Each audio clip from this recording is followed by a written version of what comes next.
Ele era capaz de estar aqui e começar a falar do seu avô, da sua avó, ver, descrever.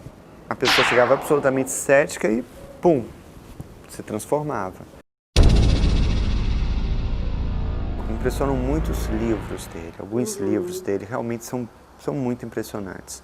Tem um grupo, há 6 anos esse grupo começou a pesquisar um livro do Chico que chama Renúncia, que é um romance histórico assinado por Emmanuel. Aí ele virou e falou assim, ó, estamos terminando a pesquisa. Eu falei, nossa, 6 anos vocês estão terminando a pesquisa, né? Aí eu falei, mas sabe quantas evidências a gente tem? 1.200. Então eles foram para os Estados Unidos, eles conseguiram patrocínio, foram para Roma, foram para tudo que... Então o Marcel cético pode chegar e falar assim, e a memória genética? Será que essa informação não pode estar, de alguma maneira, impregnada em algum canto do não sei o que, do genoma, do não sei o que lá? Então, você tem todo tipo de... Eu posso acessar informações que estão, por exemplo, em você, de repente eu tenho esse tipo de capacidade, ou o que é nosso, o que é... Então, tem todo tipo de questionamento. O primeiro livro dele é muito impressionante.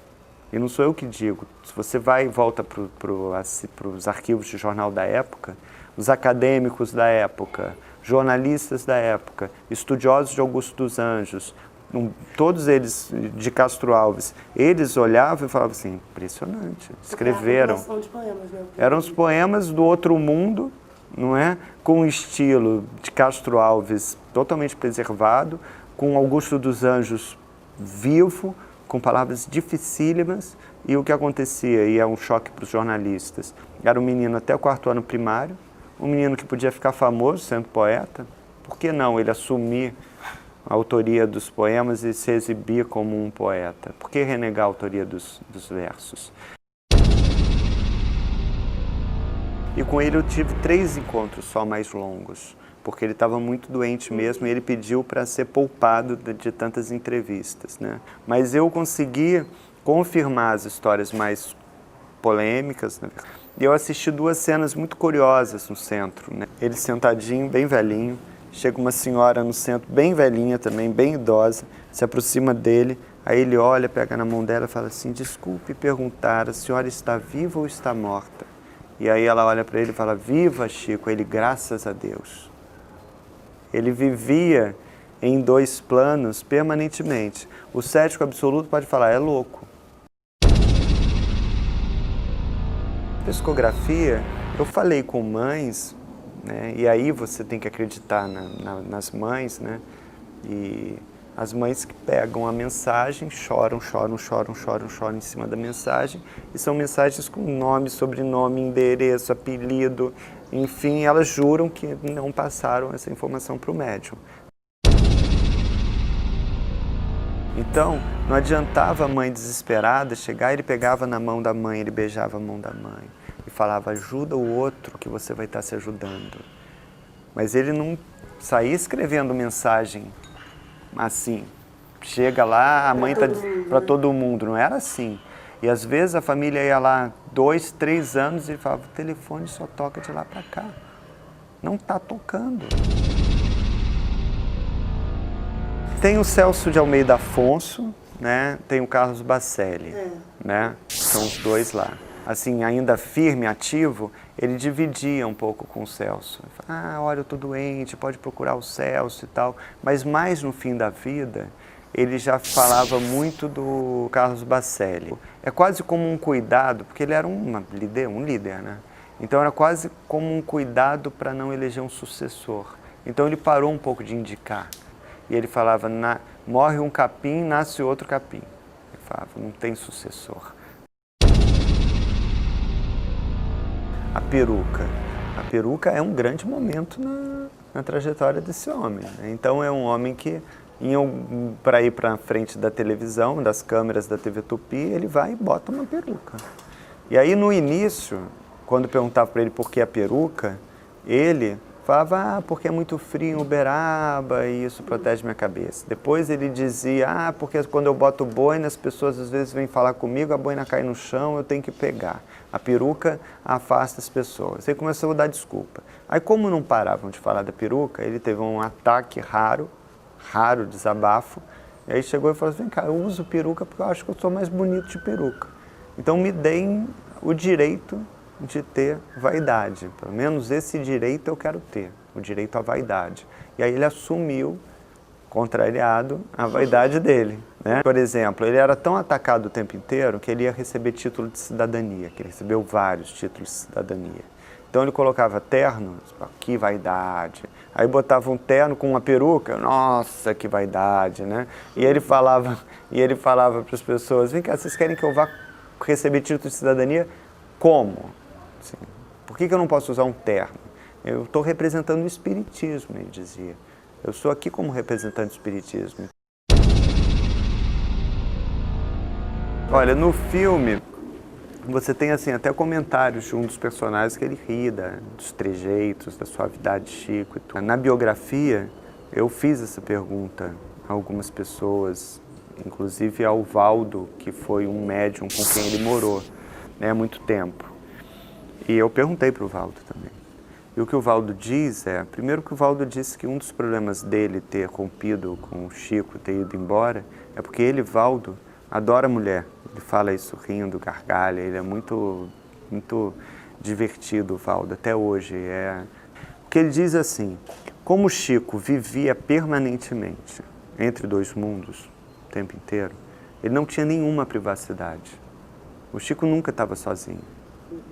Então isso é né? Você teria que imaginar o Chico tendo relações homossexuais com uma plateia enorme em volta. Isso é A outra coisa, e o Chico fala isso no programa Pinga Fogo, da TV Tupi na época, e esse trecho vai estar no filme, no cinema, ele fala da energia poderosa que é a força sexual, que essa é uma energia forte. Ele canalizou essa energia forte para essa história dele de doação imensa. Ele projetou toda a energia dele na missão dele. Então, por isso que você tinha um Chico absolutamente incansável e que ninguém conseguia acompanhar. Porque se fosse preciso ele trabalhar 18 horas ou autografar 5.000 livros, como ele autografou, numa fila que tinha quilômetros em São Paulo, uma fila que dava voltas no quarteirão, ele ficava. E os amigos falavam para ele, carimba os livros. E ele falava, carimbo não tem alma, ele falava. E aí era cada dedicatória maior que a outra que não acabava mais. Uma figura inteligentíssima, bem-humorado, é muito interessante o Valdo. É uma figura, com uma barba branca, assim, o principal dissidente do Chico. E aí ele disse o seguinte, que chegou uma hora que ele não aguentava mais aquele ritmo. Ele não tinha privacidade, ele queria ter a mulher dele, queria ter a família dele. A tese dele é de que qualquer você não precisa de intermediário, você não precisa de médium para ter um contato com entes queridos que já foram embora. Você sai do seu corpo, projeta a consciência e vai se encontrar com eles em desdobramentos que podem ser exercitados ou durante o sono. Se eu não acredito em vida depois da morte, em espíritos nem nada. Então, como é que eu vejo o Emmanuel? Você pode ver o Emmanuel como um alter ego do Chico. Na construção do Emmanuel, o personagem no filme do Daniel, o Daniel muitas vezes via o Emmanuel como esse alter ego, esse cara que está sempre dialogando com o Chico, né? E tentando um apoio do Chico, mas meio desdobrado do próprio Chico. Né? Então, o cético mesmo pode ver Emmanuel assim, psicanaliticamente. Eu acho que o jogo começou a virar em 1971, quando ele foi para frente das câmeras da Tupi, no programa Pinga Fogo, e ele deu uma entrevista realmente muito impressionante. Eu acho que aquele momento em que 100% dos televisores da época estavam sintonizados nele, foi um momento de... todo mundo ficou ligado. A família, esses 3 anos, o filho adotivo, o médico, né, e essa outra amiga dele que ficou com ele até o fim, dizem ter esses códigos. Isso é uma polêmica no movimento espírita, né? Tem muita gente, alguns médios acham injusto que eles tenham esses 3 códigos, né? Por que a última palavra é deles, né? Por que eles vão ser guardiões da autenticidade de uma mensagem? Eu recebo vídeos, recebo DVDs e tal. Você também? Também.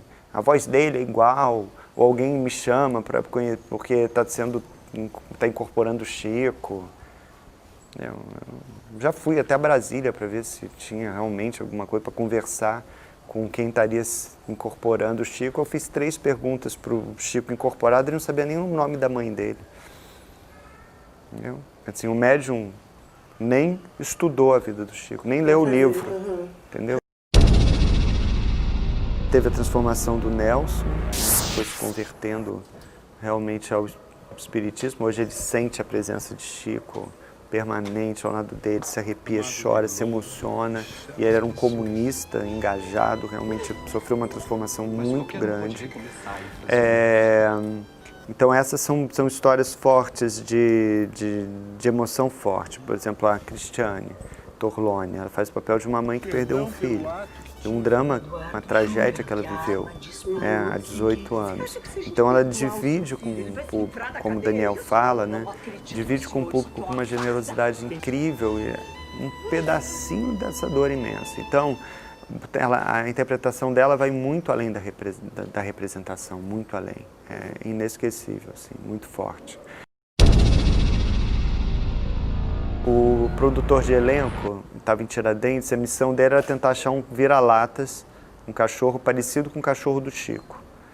E foi ele lá com a foto do cachorro preferido do Chico e está catando um cachorro na rua, vendo se acha um igual.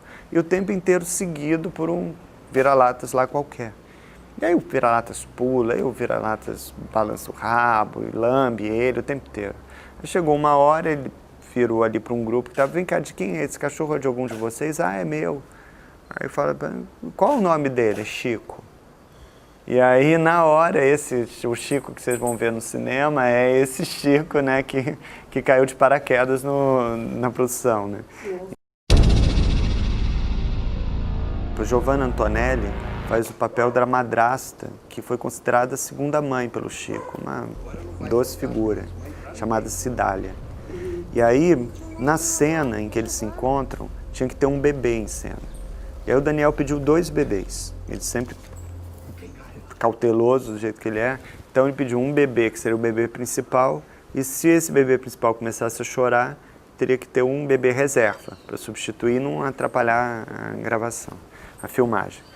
E aí foi dito e feito. Começou a filmar, a bebê principal começou a chorar. Aí o nome da bebê principal, Giovanna. Aí mandou ver o bebê reserva. O nome do bebê reserva, Cidália. Então, né, e a produtora de elenco não sabia de nada. O que a produtora sabia é que tinha que arrumar 2 bebês, 2 meninas bebês. Só isso. Lá em Tiradentes montaram um cemitério cenográfico. Então eram 12 tumbas atrás de uma igreja. Então de um dia para o outro o cemitério ficou... Onde não havia cemitério, nasceu um cemitério. Então, até turistas que foram num dia fotografar e voltaram para fotografar no dia seguinte, a mulher se benzeu, quase infartou lá, ficou desesperada. Não, esse cemitério não estava aqui ontem e tal, né? Então, mas não é essa, é o segurança que foi contratado para cuidar das tumbas cenográficas, né? Ele foi contratado por 5 dias. Na primeira noite, ele jura ter visto o fantasma e pediu as contas e foi embora na manhã seguinte. E foi embora mesmo, né? Então ele jura por Deus que tinha fantasma saindo das tumbas. Aí entra no pitoresco, né? Eu digo assim, eu não me converti, eu não sou espírita. Eu não frequento centro espírita, não mesmo. Então, pouco leio Kardec, não leio. O que eu digo é assim, a minha fé, ela é uma fé não consolidada. Antes eu não tinha nenhuma fé, tá? Nenhuma fé. Hoje eu encontrei muita fraude, um monte de fraude, um monte de fraude. Sei montar mensagem psicografada? Sei. montar, sei como se conversa com as famílias e sei fazer. Mas encontrei verdade também. E aí é que a coisa fica estranha. Quando eu estava escrevendo Por Trás do Véu de Ísis, que é a investigação sobre psicografia, eu estava prestes a desistir do livro, pelo seguinte. Como eu estava encontrando fraude, eu estava muito preocupado com as famílias. Qual o direito que a gente tem de matar a esperança? Minha mãe me chama, tinha passado o fim de semana com meu filho, que tinha 4 anos na época. E aí estava meio de olho arregalado, ela não é espírita, não tem nenhuma fé, e falou, olha, te contar uma coisa que aconteceu, me ajuda a entender, eu não estou entendendo. O quê? Ela tinha perdido o melhor amigo dela, atropelado na frente do filho dele, um menino de 8 anos chamado Luiz Fernando. E ela levou meu filho para jantar no mesmo restaurante onde eu tinha jantado com esse amigo pouco antes dele morrer. Meu filho, antes de sair de casa, pegou o ioiô do Luiz Fernando, do menino, que ele tinha deixado na casa da minha mãe pouco antes da morte do pai. E aí ele pegou o ioiô, não sabia de nada, 4 anos, sentou lá para comer, estão comendo. De repente o meu filho levanta, olha assim para cima e fala, Luiz Fernando? Não tem nenhum Luiz Fernando aqui. Minha mãe para de comer, meu filho continua olhando assim, vira e fala assim, não. Quando a gente morre, o corpo vai para o cemitério, o espírito vai para o céu, vai para o espaço. Sentou e voltou a comer. Eu nunca tinha conversado com ele sobre espírito, espaço, cemitério, nada. Morte não era um tema de conversa. Atraído pelo ioiô, pela energia do ioiô e pelo lugar onde ele tinha jantado com a minha mãe pela última vez, o René, que é esse morto, teria se aproximado. Só o meu filho, criança, vê esse morto. Aí o morto vira e fala para ele, você viu o Luiz Fernando? Luiz Fernando, não tem nenhum Luiz Fernando aqui. Aí ele ficou sem graça, o René pode ter falado, olha, eu sou amigo da sua avó, eu morri, e eu preciso de notícias do meu filho. Aí o Antônio vira e fala, bom, se você morreu, o que você está fazendo aqui? Essas histórias mexem. Então o que eu digo existe mentira? Muita, mas eu acho que tanta mentira não deve, de jeito nenhum, eliminar a possibilidade de a gente ter alguma esperança de que a vida é mais do que essa vida aqui e agora.